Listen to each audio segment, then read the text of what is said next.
Hoy el gobierno de la ciudad informó que el operativo Detectar ya llegó a 38 barrios porteños y fueron testeados más de 51.900 personas. Además, se le realizaron pruebas de COVID-19 a casi 320.000 trabajadores de la salud, geriátricos, fuerzas de seguridad y también del transporte. Buenas noches, estas son las noticias a las 20:30. Marcha del 17A, banderazo contra el gobierno, con consignas contra el aislamiento social, la reforma judicial y la inseguridad. Hubo manifestaciones en el Obelisco y varios puntos del país. La convocatoria fue realizada a través de las redes sociales por sectores opositores y del PRO. En la ciudad continúa la tendencia de disminución de casos, así lo aseguró el ministro de Salud porteño, Fernán Quirós. Señaló que con los datos de la última semana se puede continuar la apertura paulatina, prudente y progresiva de actividades. Hoy se habilitaron deportes individuales y más servicios profesionales. El gobierno oficializó su oferta a los bonistas. El ministro de Economía, Martín Guzmán, presentó la propuesta de canje ante la Comisión de Valores de los Estados Unidos. Este era el paso que faltaba para sellar la reestructuración luego de alcanzar un acuerdo. Los acreedores pueden adherir hasta el 28 de agosto. Y China patentó su primera vacuna contra el COVID-19. Fue desarrollada por la Academia de Ciencias Militares y la empresa CanSino Biologics. Tras haber superado las 2 primeras fases, las autoridades manifestaron su expectativa de producirla en el corto plazo. Mientras tanto, Rusia produjo las primeras 15.500 dosis de la vacuna Sputnik V. El Inter pasó a la final de la Liga Europea, venció a Shakhtar por 5-0. El argentino Lautaro Martínez abrió el marcador y convirtió otro tanto en el segundo tiempo. El próximo viernes el Inter buscará consagrarse campeón frente al Sevilla de España.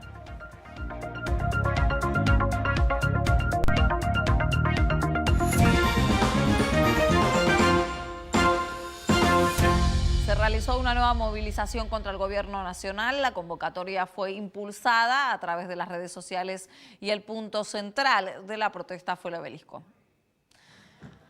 A partir de las 16 comenzaron a llegar los manifestantes, se formó una caravana de autos y algunos grupos se trasladaron hacia Plaza de Mayo. Las consignas cuestionaron al gobierno de Alberto Fernández y las políticas tomadas durante la pandemia de coronavirus. Así fue que algunos se manifestaron en contra de la cuarentena, otros de la reforma judicial y también hubo reclamos por la inseguridad. En las protestas hubo banderas argentinas, distanciamiento social y barbijos. Algunos prefirieron protestar con bocinazos sin bajarse del auto y otros desde su casa con las cacerolas. Reconozco que el virus existe, la enfermedad está, pero me parece que manejaron muy mal las cosas y bueno, un poco estoy desaprobando la forma de cómo son gente muy mentirosa, muy de engañar y bueno, un poco por eso, principalmente eso. Es decir. Acá no estamos por un partido político, acá estamos por honrar a nuestros viejos, a nuestros abuelos, a todo el argentino de bien. Para resistir contra la reforma judicial. Traje hasta mis nietos para que vean justamente lo que es defender algo que uno quiere. Yo le tengo más miedo a la corrupción en mi república que a este virus. Contra el virus pareciera ser que ya hay una vacuna. A perder la república no hay vacuna.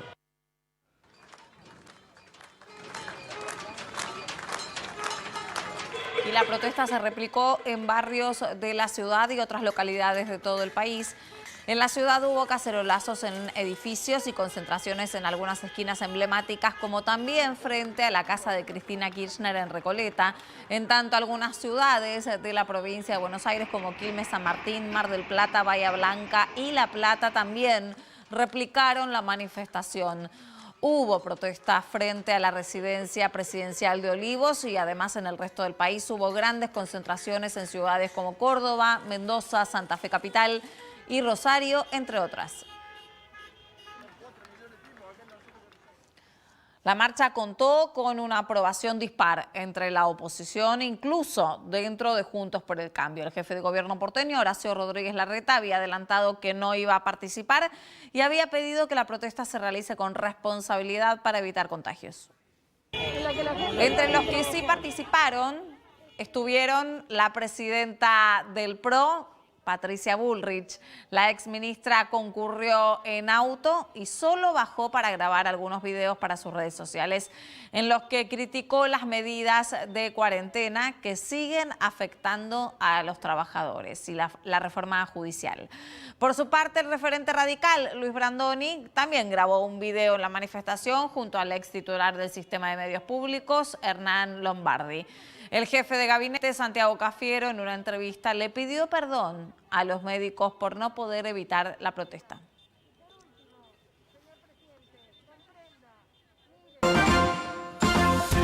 Y el ministro de Salud de la ciudad aseguró que la curva de contagios de COVID-19 tiende a marcar un descenso. Fernán Quiroz remarcó que el objetivo es flexibilizar de forma paulatina, prudente y progresiva, pero que deben seguir observando la evolución de la curva para tomar decisiones. Lo que hemos visto recién esta última semana ha empezado a disminuir los casos y necesitamos, como bien preguntás vos, observar al menos toda la semana que está empezando el comportamiento epidemiológico y de acuerdo al comportamiento epidemiológico de toda la semana que está empezando, tendremos una idea más clara de cuál es la tendencia.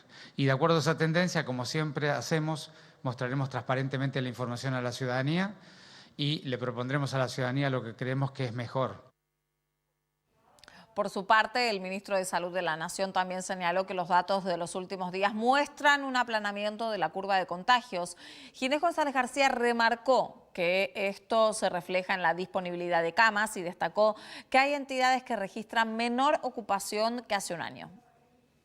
Que hay un aplanamiento. Yo, por ejemplo, esta mañana ya revisé las cifras tanto de ciudad como de Gran Buenos Aires y la verdad estamos hoy con un dato que para mí es muy sensible, que es la ocupación de las camas, sobre todo todas las camas, pero la de UTI más que el resto.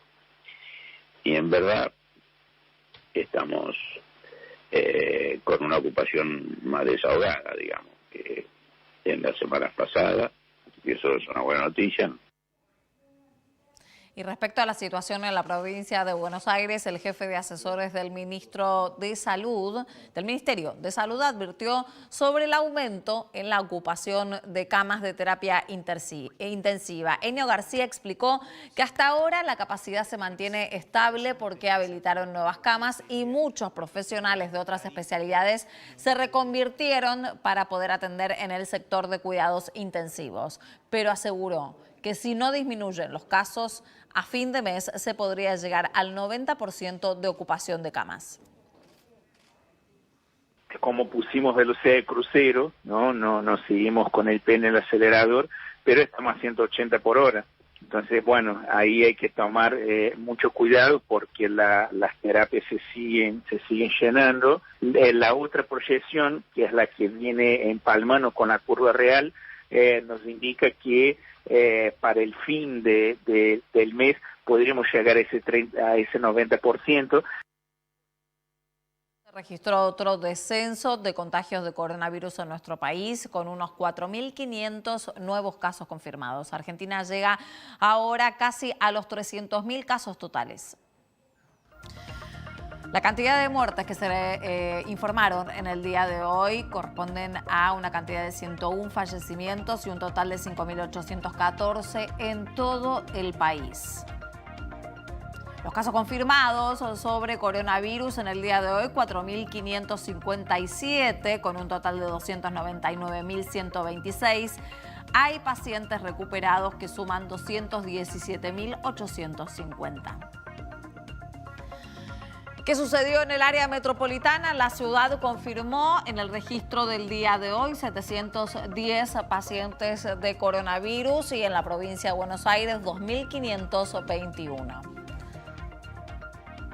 Las camas de terapia intensiva a nivel nacional están ocupadas en un 58,2% y en el área metropolitana un 67,6%.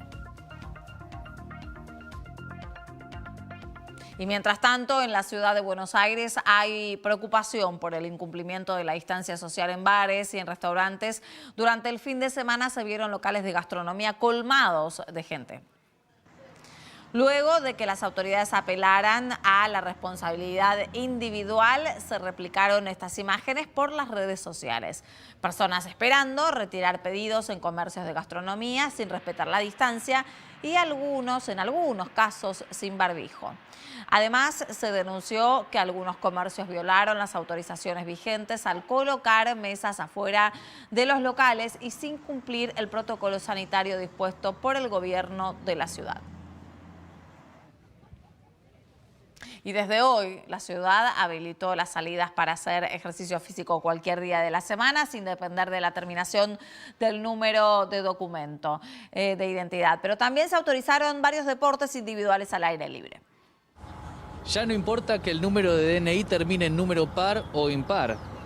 Bien, por lo menos salir un poco de esta rutina que ya estamos acostumbrados. Esta cuarentena se hizo extensa. Eso sí, la caminata, el ciclismo y el running seguirán con el horario permitido solo entre las 18 y las 10 de la mañana. También se habilitan otros deportes individuales al aire libre, como por ejemplo el golf.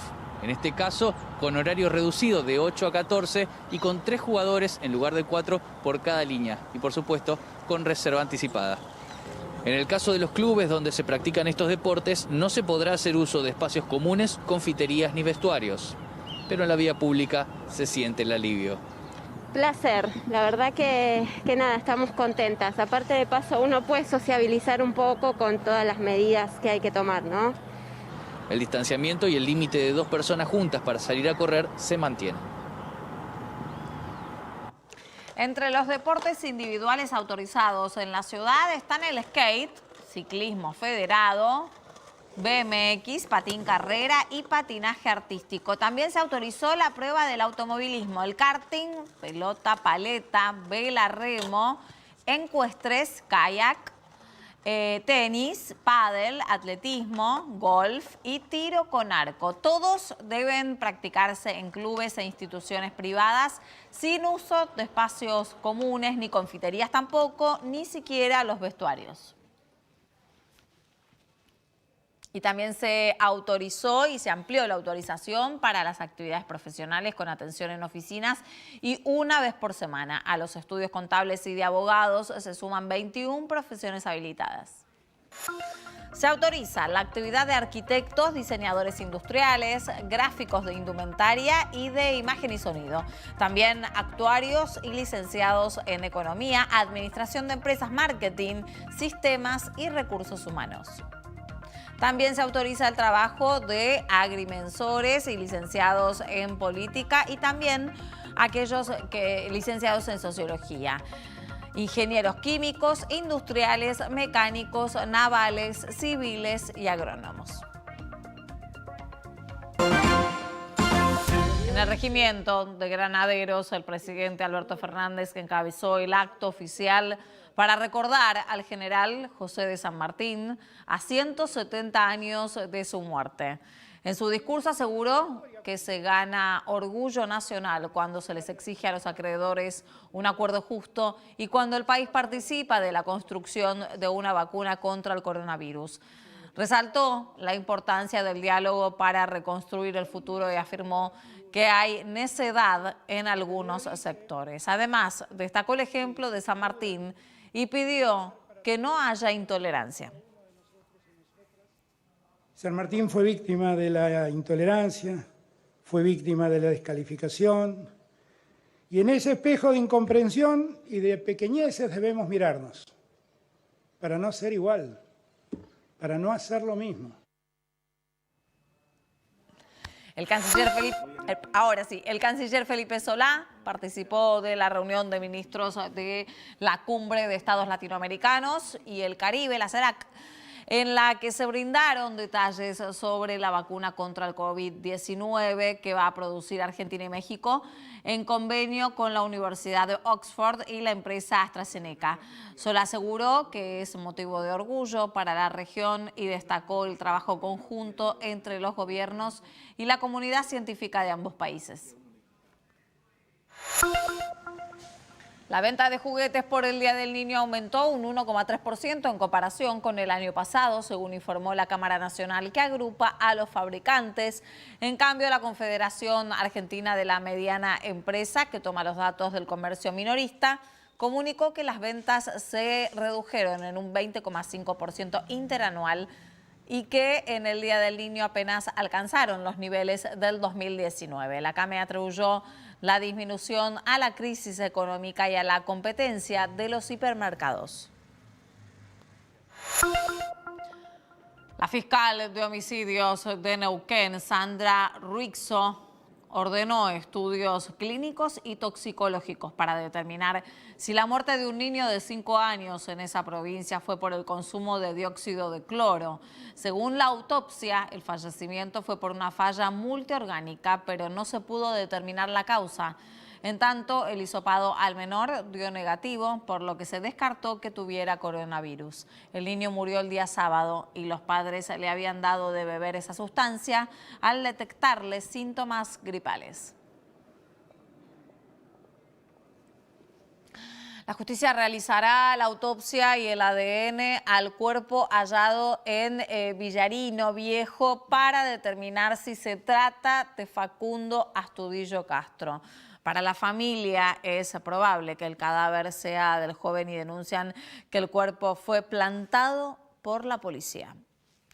Y además China, que patentó su primera vacuna contra el COVID-19 mientras el mundo superó los 21 millones de contagios. Quédense porque estos y otros temas están aquí en instantes en Noticias a las 20:30. Cuídate sin miedo. Cuidémonos con responsabilidad. Si te quedás en casa, acá en el Canal de la Ciudad, te hacemos compañía. Quédate en casa. Quédate en el Canal de la Ciudad. ¿Cómo les va? Bienvenidos. ¿Cómo les va? Esto es para alquilar. No, pero recién salgo y ya me quieren meter adentro. Pero esperen un poco. De lunes a viernes, las noches del Canal de la Ciudad son para alquilar balcones. De esto no se sale buscando culpables. Perdón, pero discrepo. Al chino que se lastró el murciélago hay que buscarlo, ¿eh? Diego Zucalesca te invita a conocer lo que pasó en el día sin moverte de tu casa. Dicen que este tipo de personas en los medios sería un toque nocivo. Escúcheme, yo ando necesitando un crédito hipotecario. ¿Usted me puede prestar? Sos un capo. Para alquilar balcones, humor a tu altura. De lunes a viernes a las 21:15 por el Canal de la Ciudad.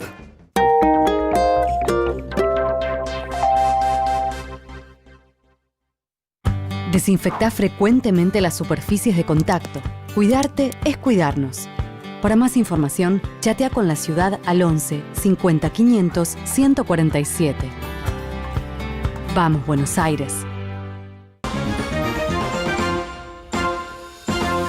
El cuerpo hallado en Villarino Viejo fue trasladado a la morgue y mañana empezará la autopsia. Tanto el fiscal Ulpiano Martínez y la madre de Facundo Astudillo Castro piensan que el cuerpo pertenece al joven desaparecido desde el 30 de abril.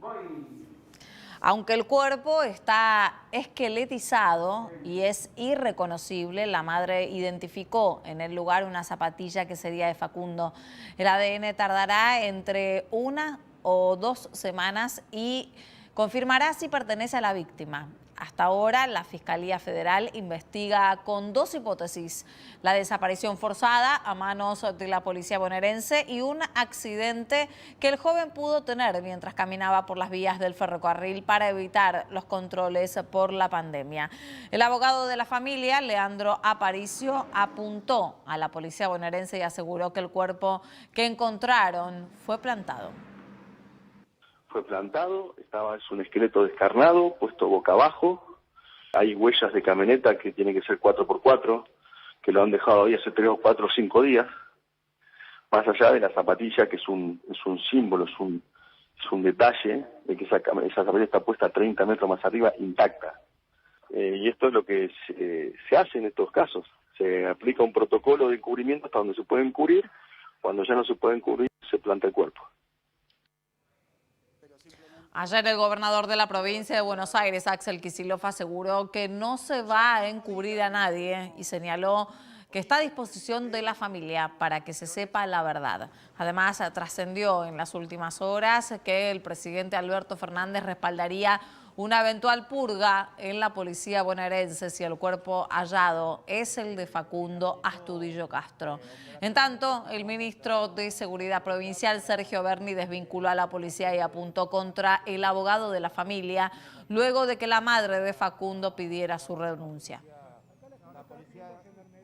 Uno se siente a veces ofendido por todas las cosas que dice la familia, un abogado inescrupuloso, pero yo soy muy respetuoso de la madre, entiendo el dolor de la madre que ha perdido el hijo, entiendo que cuando pasa una situación como esta no hay ningún tipo de explicación que conforme y tiene todo su derecho de dudar. ¿Es posible que la bonaerense haya plantado el cuerpo de Facundo, si es de Facundo, en el lugar donde apareció? Vamos a hablar en términos técnicos, en términos jurídicos. Usted me pregunta, ¿es posible? Fácticamente, sí, es posible. Bueno, la justicia determinará si eso fue o no fue así. El Gobierno Nacional presentó la oferta del canje de la deuda con acreedores extranjeros ante la Comisión de Valores de los Estados Unidos. El documento contiene una serie de enmiendas que se corresponden con la nueva oferta acordada el pasado 4 de agosto. Las fechas de pago se cambiaron al 9 de enero y al 9 de julio en lugar del 4 de marzo y el 4 de septiembre de cada año. También se enmendaron los años de pago y el tipo de cambio. Además, los vencimientos para la inscripción de los bonistas se corrieron 4 días y el cierre será el viernes 28 de agosto. De esta manera, si avanzan bien los trámites, el miércoles que viene se abrirá formalmente la inscripción por un plazo de 10 días.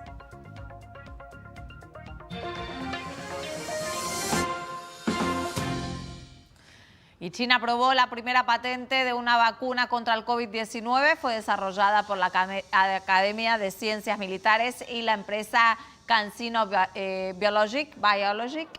La Agencia de Protección Intelectual la aprobó tras haber superado las 2 primeras fases y al demostrar una respuesta inmune en un corto periodo de tiempo. Las autoridades anticiparon su expectativa de fabricarla en masa a corto plazo. Por su parte, Rusia produjo las primeras 15.500 dosis del fármaco presentado la semana pasada y anunció que la vacunación masiva en el país va a comenzar dentro de un mes.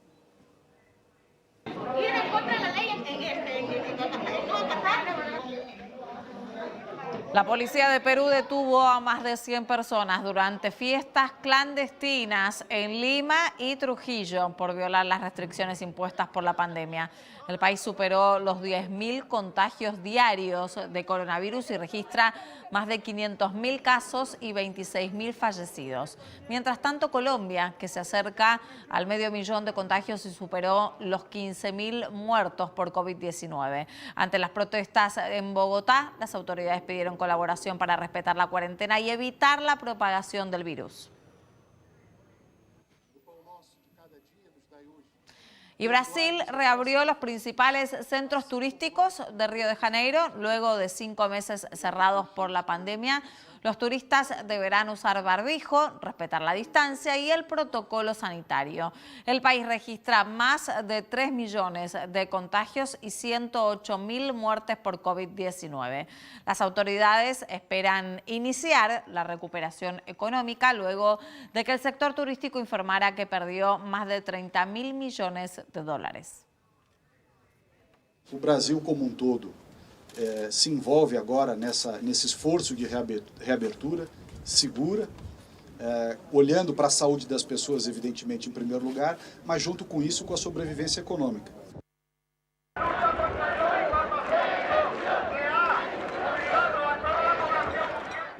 Y lo que vemos son miles de manifestantes que se congregaron en la Plaza Colón de Madrid para protestar contra las restricciones sanitarias por el COVID-19. Las autoridades españolas alertaron que sancionarán a quienes no cumplan las medidas. El país sumó más de 16.000 casos desde el día viernes pasado, la mayoría en Cataluña y Madrid. Por su parte, Francia, que reportó más de 3.000 infectados diarios por segundo día consecutivo, la peor cifra desde mayo. Y en Italia también aumentaron los contagios. El país superó los 400 casos diarios y cerró los locales nocturnos.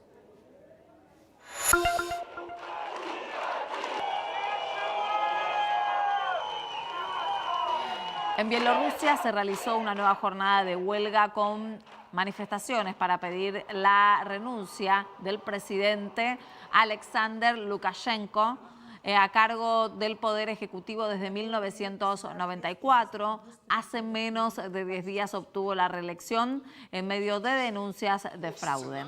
Desde entonces, miles de personas son las que protestaron en las calles y la principal contendiente se ofreció a ser presidente provisional. Sin embargo, Lukashenko aseguró que no va a dejar su cargo y expresó que no habrá otras elecciones hasta que lo manden.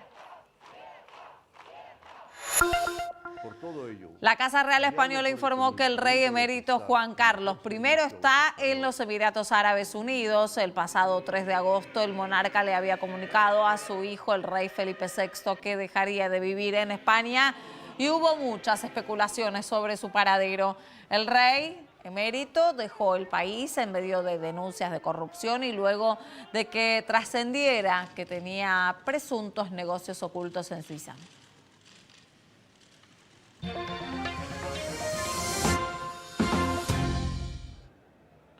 El Inter de Milán venció por goleada al Shakhtar de Ucrania y pasó entonces a la final de la Liga de Europa.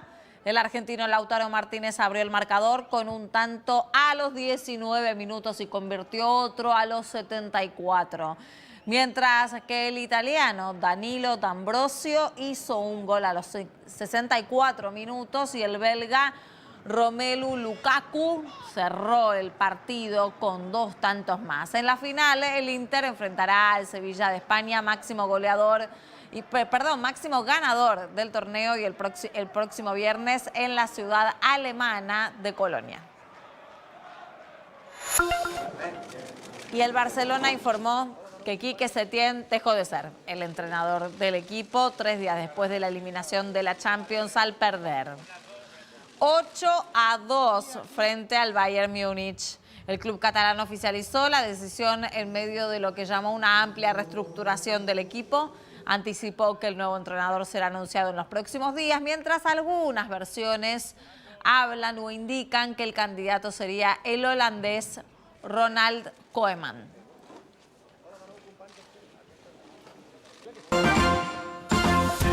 Llegó el momento de conocer la información del tiempo. El radar no detecta tormentas cerca de la ciudad y en estos momentos 14 grados es la térmica con un cielo despejado. Baja la temperatura durante la madrugada. Hay un amanecer con una térmica que llegará a los 7 grados, luego irá subiendo por acción del sol y los vientos del norte. Por la tarde se llegará a una máxima de 21 grados, luego el viento comenzará a llegar desde el sur, bajará la temperatura y aparecerán algunas nubes. ¿Qué pasará la noche? Parcialmente nublado con 12 grados de térmica. Hasta aquí te contamos lo que pasó en tu ciudad, en el país y en el mundo. Gracias por acompañarnos. Mañana más noticias a las 20:30, por supuesto. Quédense ahora en el canal de la ciudad. Llega el programa de Diego Zucalesca para alquilar balcones. Los espero a las 22 con Hoy Nos Toca y todo el análisis.